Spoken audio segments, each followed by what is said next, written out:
Is this what our lives are like now? What family gatherings have come to, and what we actually consider being connected? It would actually be funny if it weren't so tragic. Most of us don't even realize how much of our lives we're wasting addicted to our phones. Have you ever stopped to count the hours? And what could you be doing with that same time and energy? I recently asked myself those same questions after starting to come to the realization that I was constantly checking my phone every few minutes. Whenever a notification pops up, I'm just driven to check it. I had already planned months in advance to go on a cruise, but I had the option of buying Wi-Fi or not. So I decided, how about just try not having any access to emails, notifications, or SMS for an entire week. I wonder how therapeutic that might actually be, but I couldn't have possibly expected what was about to happen. I am so done with this. I am so done with this. Each day, I'll be sharing my experiences and realizations. My hope is that these realizations will help you enrich your life and create better habits that improve your mental and physical health, productivity, and fulfillment in life.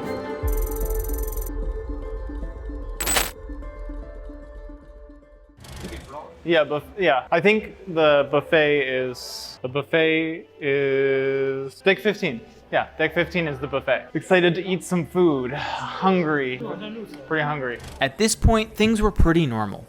Everything was hitting me all at once, so I barely had any time to pay attention to my phone, even though I still had internet and texting at that point. Pretty good. It seemed like being without Wi-Fi or my phone for 7 days was already gonna be a piece of cake. So as you can see, we are slowly drifting away from Brooklyn, from New York, and toward the Caribbean, towards somewhere a lot warmer. And my Wi-Fi is slowly also disappearing. All my notifications, all my social media, all my text messages that I care so much about and I'm obsessed with, they're slowly just being washed away. And so we will see how this goes. I think I'm already seeing some things that are a little bit more fun than notifications going on. So far I don't miss it, although I'm still like, okay, what if somebody's trying to get a hold of me and whatever, that nagging feeling. 10 minutes later.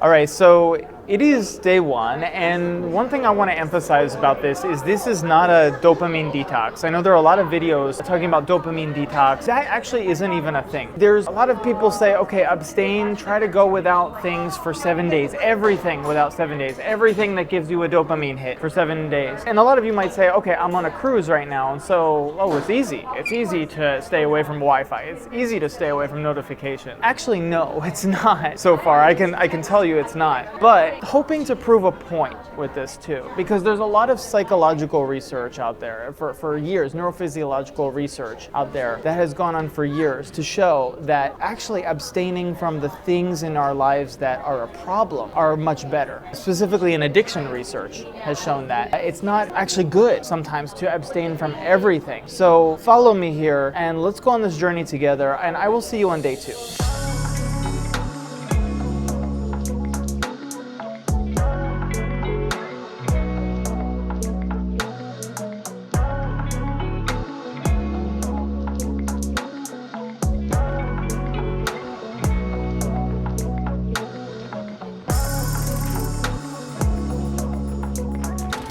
So it's day 2 of no phone, no internet, no Wi-Fi, and I saw the sunrise this morning, which was beautiful, over the ocean, and as you can see, it's behind me, which is also really beautiful. But interestingly, I'm feeling like I really wanted to check my phone this morning, and it was funny, I even had this faint memory of a dream that I had of feeling guilty for not reaching out to somebody. I was reflecting, and I'm just like, we're torn in all these different directions, because people are just needing our attention. So many people and so many things and so many just sources are trying to split our attention. And I'm just realizing if we are not deliberate enough with that, then yeah, that's really one of the big problems here. It's not necessarily that we check our phone or have notifications, it's that we're split in all different directions. We're needed by so many people, and then we feel guilty when we choose not to be needed for some period of time. I think we all can do a better job at that, of not feeling so guilty for unplugging. It's kind of like if you're willing to be split in all these directions all the time, it's like you're sacrificing yourself so much. Oh, and by the way, I did meet somebody. Hold on, where's the card? So yeah, I met, and actually interestingly, I met somebody yesterday, last night at dinner. Here's her business card, but it was really cool. Met like these two, this couple at dinner, and they had like this interesting story. And you know, it's funny because I feel like it was such a cool connection. And I feel like, what if I actually had access to internet? What if I had access to my notifications? I'd probably be checking my phone. I probably would have been on my phone, checking my phone, looking at some update, looking at some, you know, I don't know how many views I got or whatever, or how many followers or whatever, and maybe having some text conversation. It was about something stupid, and I wouldn't have made this connection because I wouldn't have thought, oh, I have to do something other than be on my phone. So yeah, that whole theme of like, okay, we're missing out on stuff on our phone. But when we're always spending so much time on our phone, what else are we missing out on? So let's see how the rest of day 2 goes, and then let's see how day 3 goes. See you then. Oh, looks like I found the perfect spot here. Look at that view.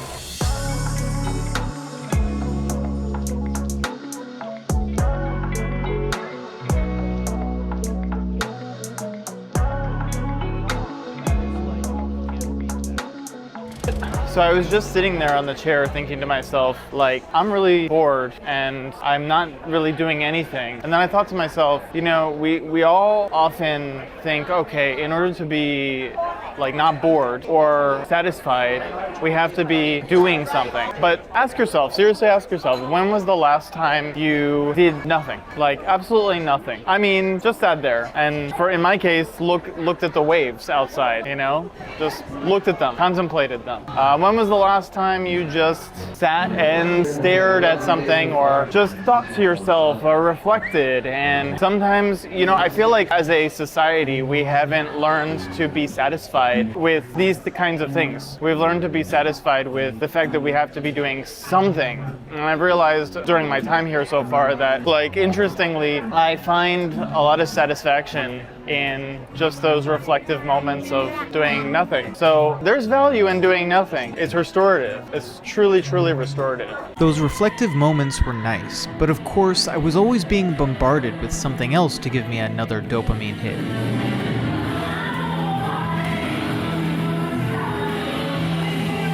But just like any high, eventually it takes more and more to become satisfied.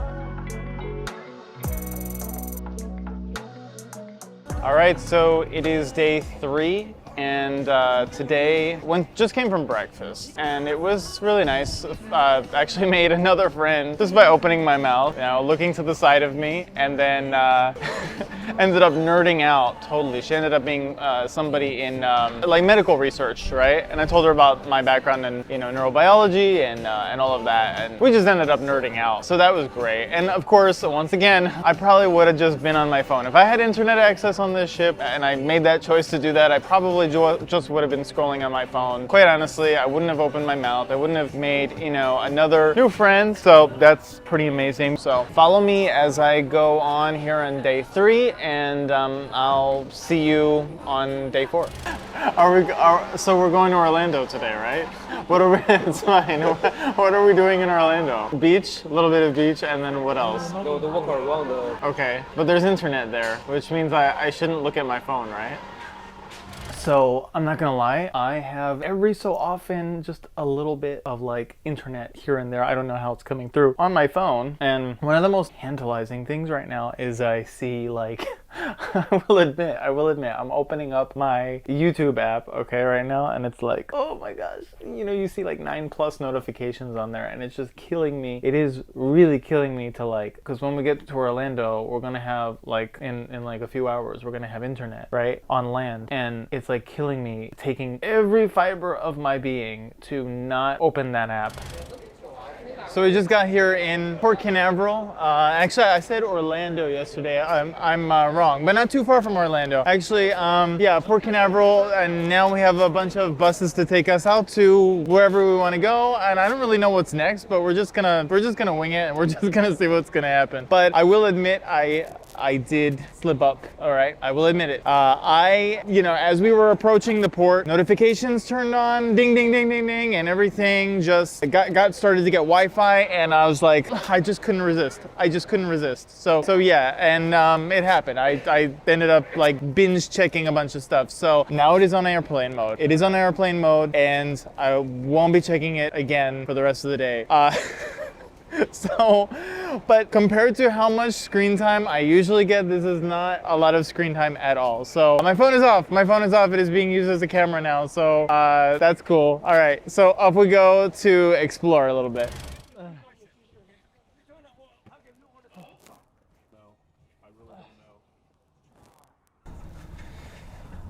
Yeah, I forgot this is where they launch all the rockets. So that's you just made me think about that. I was like, okay, Port Canaveral and Cape Canaveral. Yeah, still scheduled for 8:14. Nice. Does that happen very often, or doesn't it? It's like once in a while, like you get like a rocket launch. The heavy lift don't go off that often, but Elon Musk is like launching 1 or 2 a week. Oh, gotcha. Okay. All right. Thank you so much. Have a good one. Good luck. Hopefully see you again. I was talking about in one of my previous videos how these amazing insights come to you when you have these moments of relaxation and just mindfulness. And we are missing this too much. We're just missing this way too much.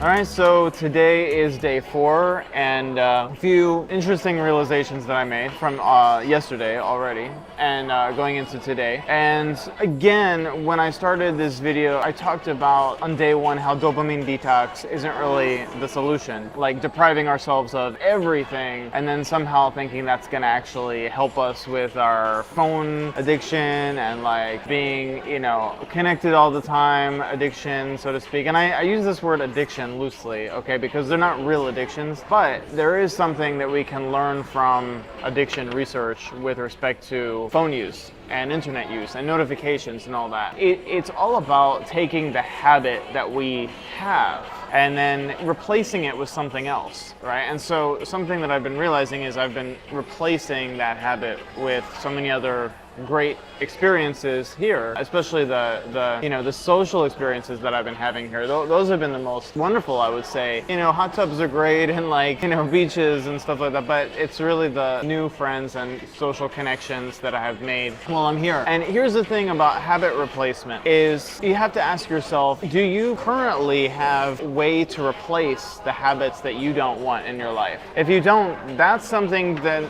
you want to wake up to and realize it's something. It's an alarm bell should go off. It's like, I don't have anything to replace. I don't have that kind of joy in my life. I don't have those things in my life that I can actually replace this habit with. Why do I really do this habit, right? Because I'm missing out on real substantive things in my life that give my life meaning. And you have to explore that for yourself and see if that, what you can replace with that time. And in addiction research, actually, it's the same, because in addiction research, we see that one reason people become addicted or fall back into relapse into addiction is because they lack social connections and they lack that support system. And in essence, they lack that replacement for, the addiction. So something I've been realizing also is that I talk about replacement. It's very interesting. I saw my notifications. I told you guys I slipped up yesterday, and I saw my notifications, went through a notification binge, and actually I had a bad response to it, right? Because I was like, damn,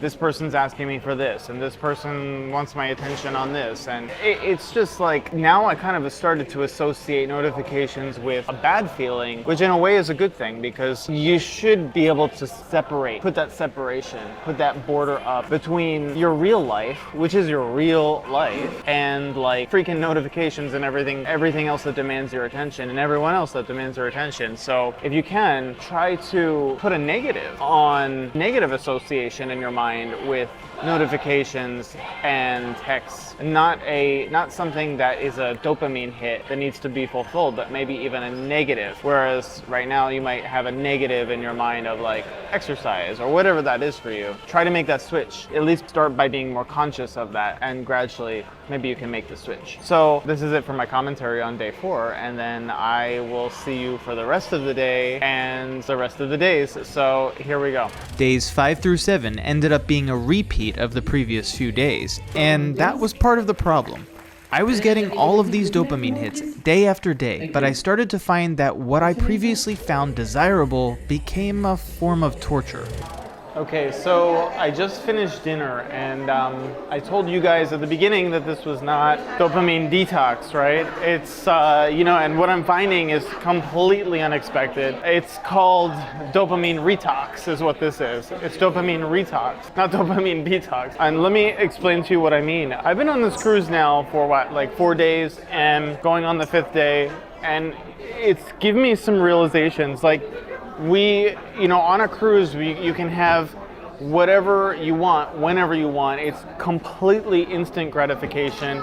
It's complete overstimulation. And yes, there have been highlights of things that I really love. I mean, I just got back from dinner and I actually had to leave early because although I enjoy hanging out with my new friends that I made over dinner and I see them every night, I also realized that I'm actually feeling a little bit like depressive because I'm getting like so overstimulated that nothing is really satisfying me anymore. Like on this cruise, it's like nothing is really satisfying me anymore. So the interesting thing about that is that it has made me reflect, because there's this concept in value theory and decision theory called the hedonic treadmill. The hedonic treadmill is when you satisfy desire after desire after desire and you get to a point where nothing satisfies you anymore. So I feel like that is actually, or there's a diminishing return on what satisfies you.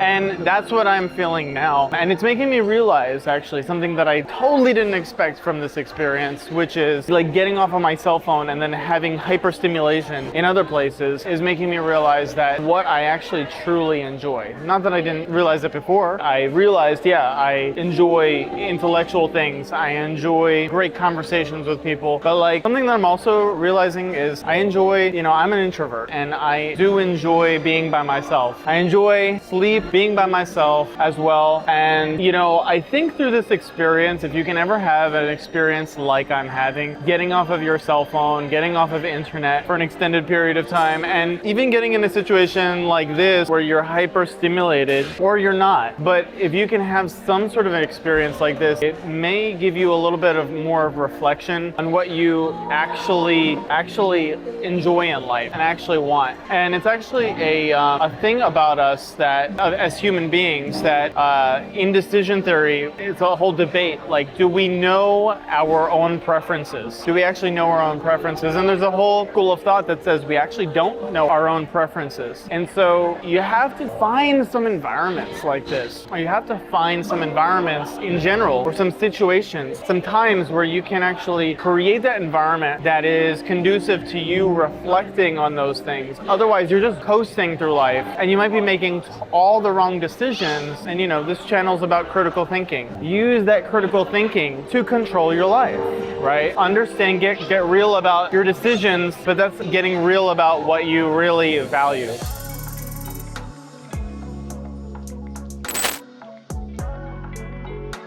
All right, it is officially day 7. And I am so done with this. I am so done with this. Really, it has been quite an experience. And, there are a few eye-opening experiences for me. I mean, I touched on them a little bit the other day, not yesterday, because I skipped day 5 and 6. But the other day I was talking about how we have to really check in with ourselves about what gives us reward. I really, want to double down on that today because it's like a major realization after so many, mimosas or so many, like playing games and, socializing is like whatever, you start to realize, okay, it's overload, and you start to realize what really gives you pleasure, what really gives you rewards. It becomes clearer and clearer. So actually, I don't suggest dopamine detox. I suggest dopamine retox to give you some sort of perspective. But another thing I realize is not all phone time is wasted time. So a lot of times you'll see things on YouTube or on social media where it's like, oh, all phone time, get rid of your phone. But my perspective is a little bit shifted, because not all phone time is wasted time. Most of how we use our phone is wasted time. And for me, I realized that yes, all the notifications, like interrupting my flow state, if you're familiar with that term, is just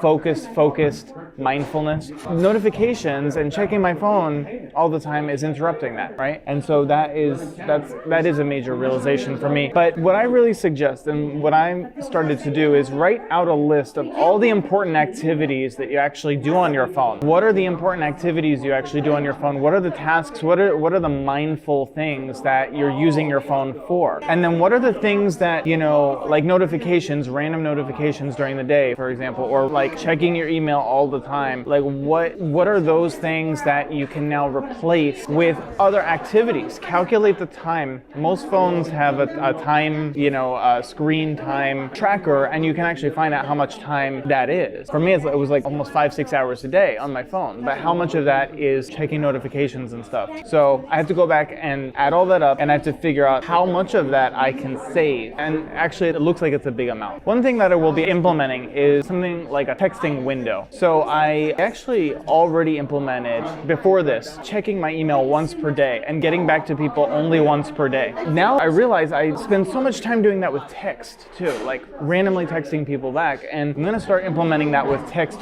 too. Now it might not be so realistic for you depending on your circumstance for work or whatever, but figure out how you can limit that text back time or that email back time, or give people specific windows of when you'll respond. For me, that's tremendous. And I'm gonna leave you with this. Here's a list of apps. I will give you actually on the screen here, just a list of apps you can use to help you limit your screen time or get new habits going, or help you determine what that list is of productive usefulness of your phone. And we all need to figure that out. I was so glad to get off this cruise, seriously. Not because the cruise was bad, not at all, but because it affected me in a way I don't think it would have if I actually had access to Wi-Fi and texting. Instead of filling that downtime with checking notifications and messages, it forced me to pass that time by actively reflecting on my experience. Are you willing to do something similar? And if you do force yourself to reflect on what you truly value, what will you find? Well, I think it's about time to find out.